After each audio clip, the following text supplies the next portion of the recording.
Welcome back everyone. Here we are this morning in the veggie garden, here with the beetroot. As you can see, they're pretty big. And we're going to be harvesting all of these this morning. Basil's looking alright. Again, that's also coming towards the end of its season, but we'll let it go a little bit longer. It started to flower. See if the camera can pick the flowers up. And also over this side we have the snow peas and the broad beans. And you can see they've grown pretty leggy. Look at that, because they don't get a massive amount of sunlight down here, so they do grow tall and skinny to try and get to the sunlight. Now I'll show you the difference between broad beans like these ones here, which struggle to get sunlight, and some other ones that I've got in the garden that get full sunlight. So we'll go and have a look at them now, and then we'll come back here and we'll harvest the beetroots. Okay, so this is the difference. I planted this broad bean the same time as I planted the other ones, and you can see the other ones are really tall and straggly, not many leaves. Whereas this one is full of leaves and it stands up by itself. You can see even if I pull it over, it'll stand back up. Whereas the other ones are all flopped over, laying on the ground. Now that's the difference between full sunlight and being in a lot of shade. So yeah, it looks completely different. But we'll go back now, we'll do the beetroots and harvest them. Willow, can you stay out of the camera please?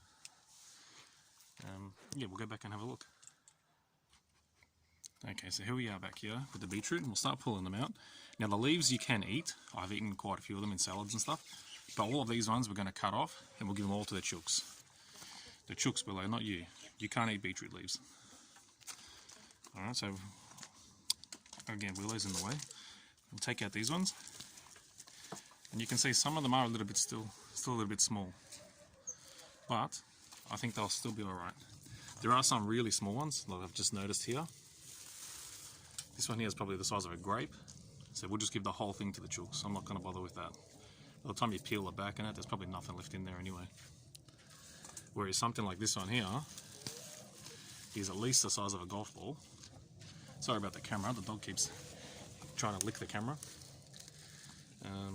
Yeah, that's at least the size of a golf ball. And there's quite a few in there this size. So I'm going to go through now, pull out the rest of them, and we'll give the leaves to the chooks and clean it all up, and we'll get some more seeds in. Okay, so there you go, the veggie bed's all cleared out here. You can see it's not a big patch, it's probably half a metre by half a metre. And we've ended up with about a dozen golf ball sized beetroots.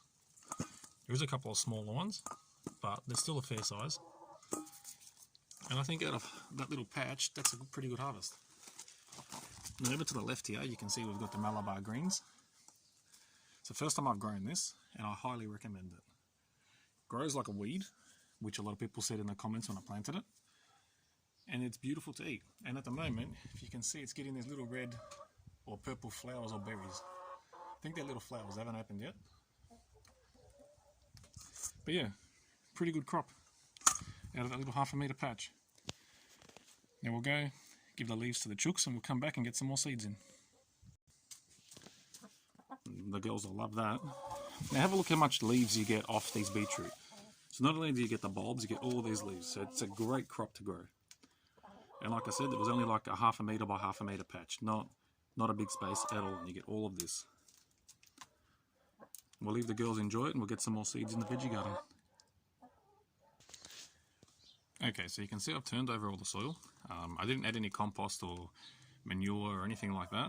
I've just left it exactly the way it was. And we're going to be planting in some radish today.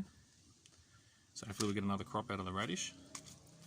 And also, we're going to put some more cos lettuce in. Now we did have cos lettuce in the other garden bed, but that's all finished now. I've pulled it all out and replanted that garden bed. So we're going to get some, I know it's late in the season, but we're going to try and squeeze in another crop of the cos lettuce out of here. So I'll go ahead and get the seeds in the ground to give them a good drink, and we'll come back and have a look at the final product. Okay, so there you go. It's all planted in and given it a drink. Now as you can see, there is a few little pools of water here. It's because the soil is not top quality. It does need to ideally be rested for a season and have a lot of compost mixed through it and give it some structure back. Ideally, soil, the better quality soil will grow better quality vegetables.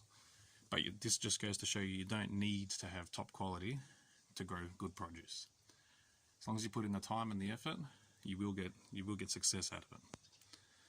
I hope you enjoyed the video. If you did, please give it a thumbs up and subscribe to my channel. And thanks and bye for now.